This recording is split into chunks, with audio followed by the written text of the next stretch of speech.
2024년 10월 10일 스웨덴 할리모는 한 명의 한국 작가에게 노벨문학상을 수여했습니다. 그리고 2025년 전 세계는 7명의 청년이 다시 무대에 오르기를 숨죽여 기다렸습니다. 한강, 그리고 BTS. 이 두 이름 사이에는 어떤 공통점이 있을까요? 하나는 고요한 문장으로, 다른 하나는 폭발적인 퍼포먼스로. 하나는 인간 내면의 고통을, 다른 하나는 청춘의 저항과 사랑을 이야기합니다. 그렇게 한국은 두 가지 언어로 세계와 대화하기 시작했습니다. 2026년 지금 우리는 단순한 한류의 연장선이 아닌 완전히 새로운 문화적 전환점 앞에 서 있습니다. K-팝의 화려함 넘어 K-리터러처의 깊이 넘어 우리가 목격하고 있는 것은 K-컬처 3.0의 도래입니다. 오늘 이 영상에서는 단순히 한국이 잘 나가고 있다는 이야기를 하지 않을 겁니다. 우리는 더 본질적인 질문을 던질 것입니다. 왜 지금 세계는 한국의 서사에 열광하는가? 그리고 이 흐름은 얼마나 지속 가능한가? 경제적 숫자 너머의 문화 권력 이동을 함께 읽어보겠습니다. 구독과 좋아요는 큰 힘이 됩니다. 빠르게 시작하겠습니다. 먼저 숫자부터 보겠습니다. 한강 작가의 노벨문학상 수상 이후 그의 작품들은 전 세계 58개국에서 출간되었고 수상 발표 후 한 달간 아마존 글로벌 문학 베스트셀러 차트 상위 10위 안에 한국 작가의 책이 3권이나 올랐습니다. 이건 단순한 베스트셀러 현상이 아닙니다. 노벨문학상은 문화 권력의 인증서입니다. 그동안 세계 문학계는 암묵적인 위계를 가지고 있었습니다. 유럽과 북미의 작가들이 중심이고 아시아, 아프리카, 남미의 문학은 이국적인 주변부의 목소리로 분류되는 경향이 있었죠. 하지만 한강의 수상은 이 구도를 흔들었습니다. 그의 작품 세계는 서구적 관점에서 이해 가능한 형태로 번역된 것이 아니라 철저히 한국적인 감수성과 언어 구조를 유지하면서도 보편적 인간 경험을 건드렸기 때문입니다. 채식주의자를 예로 들어보겠습니다. 이 소설의 핵심은 단순히 채식을 선택한 여성의 이야기가 아닙니다. 그것은 가부장제, 폭력, 억압된 욕망, 그리고 자기 파괴와 재생이라는 복잡한 주제들이 한국적 가족, 구조와 사회적 맥락 안에서 펼쳐지는 서사입니다. 그런데 놀라운 건 이 이야기가 한국을 모르는 독자들에게도 강렬하게 다가갔다는 점입니다. 왜일까요? 그것은 한강 작가가 보편성과 특수성이라는 두 마리 토끼를 동시에 잡았기 때문입니다. 그는 한국어의 리듬과 침묵, 여백의 미학을 살리면서도 인간 존재의 가장 원초적인 질문들을 던졌습니다. 이제 경제적 파급력을 볼까요? 한국문학번역원에 따르면 2025년 한국문학작품의 해외 수출 계약 건수는 전년 대비 340% 증가했습니다. 단순히 한강 작가의 작품만이 아닙니다. 조남주의 82년생 김지영, 정유정의 7년의 밤, 김초엽의 SF 작품들까지 한국 문학이라는 카테고리 자체가 글로벌 출판 시장에서 하나의 브랜드가 된 겁니다. 하지만 여기서 더 중요한 건 돈이 아닙니다. 문학이라는 분야가 갖는 상징 권력입니다. 영화나 음악은 엔터테인먼트로 소비될 수 있지만 문학은 다릅니다. 문학은 한 사회의 철학적 깊이, 언어적 정교함, 인문학적 성숙도를 증명하는 영역입니다.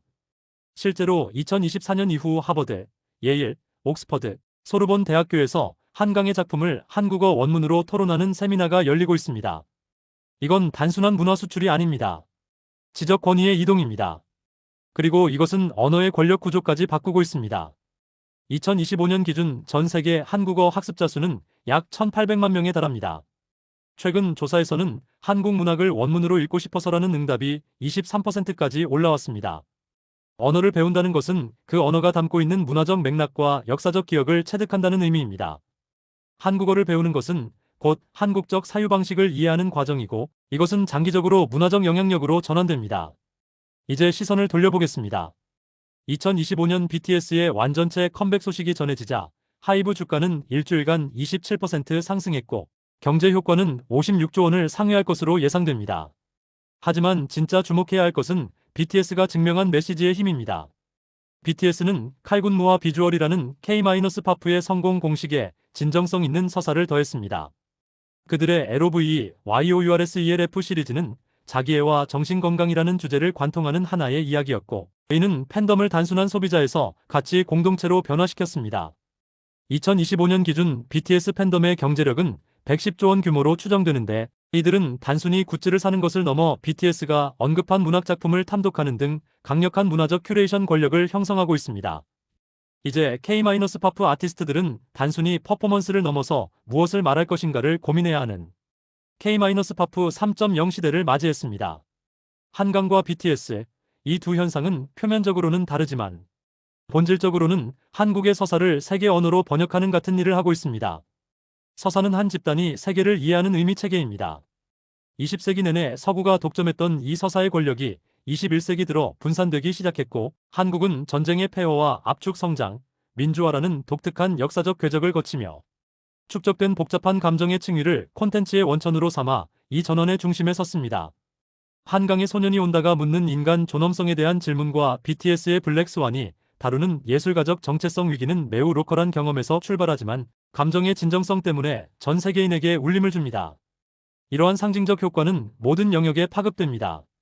2025년 기준 한국 문화 콘텐츠 수출액은 약 145억 달러이며 소프트 파워 지수에서 한국은 세계 6위까지 올라왔습니다. 하지만 지속 가능성을 위해서는 다양성, 진화 능력, 그리고 새로운 세대라는 조건이 필요합니다. 한국은 음악, 드라마, 문학, 웹툰이 서로 시너지를 내는 강력한 생태계를 갖추고 있으며 각 세대마다 새로운 미학 코드를 제시하며 진화해왔습니다. 특히 디지털 네이티브인 지세대 창작자들은 한국적 전통과 서구 팝 문화를 거침없이 결합하며 재미와 의미를 동시에 잡는 K-컬처 4.0의 윤곽을 그리고 있습니다. 세계가 한국 서사에 열광하는 이유는 정서적 공명, 미학적 신선함, 그리고 적절한 타이밍 때문입니다. 21세기 전 세계 젊은이들이 공유하는 불안과 경쟁이라는 시대 정서를 한국은 이미 강렬하게 경험했습니다. 또한 K-파프의 안무나 한국 영화의 색감, 한강의 문장은 서구와는 다른 제3의 미학을 제시합니다.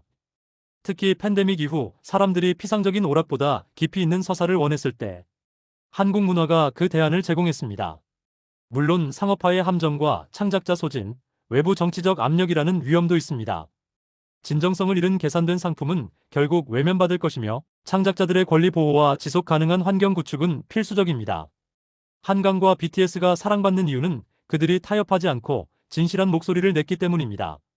다음 세대의 K-컬처는 장르의 해체와 개인 서사의 부상, 그리고 사회 참여성을 특징으로 할 것입니다. 이미 데이브 더 다이버 같은 인디게임이나 다양한 인디밴드들이 그 싹을 보여주고 있습니다. 결국 K-컬처의 진짜 가치는 경제적 수치를 넘어선 소프트 파워에 있습니다. 군사력이나 경제력이 아닌 매력과 공감으로 타인의 마음을 움직이는 힘입니다. 이제 한국은 설명 없이도 이해되는 하나의 문화 코드가 되었습니다. 한강과 BTS는 세계에 질문을 던집니다. 당신의 고통은 무엇입니까? 당신은 어떻게 살아가고 있습니까? 전 세계 사람들은 한국이라는 거울을 통해 자신의 이야기를 재발견합니다. 2026년 지금 우리는 한 나라가 문화의 힘으로 세계 무대의 중심에 서는 역사적 순간을 목격하고 있습니다. K-컬처의 성공은 진정성 있는 이야기를 가진 문화는 누구나 존중받을 수 있다는 희망의 증거입니다. 여러분은 다음 K-컬처의 주역은 누구라고 생각하시나요? 댓글로 여러분의 생각을 나눠주세요.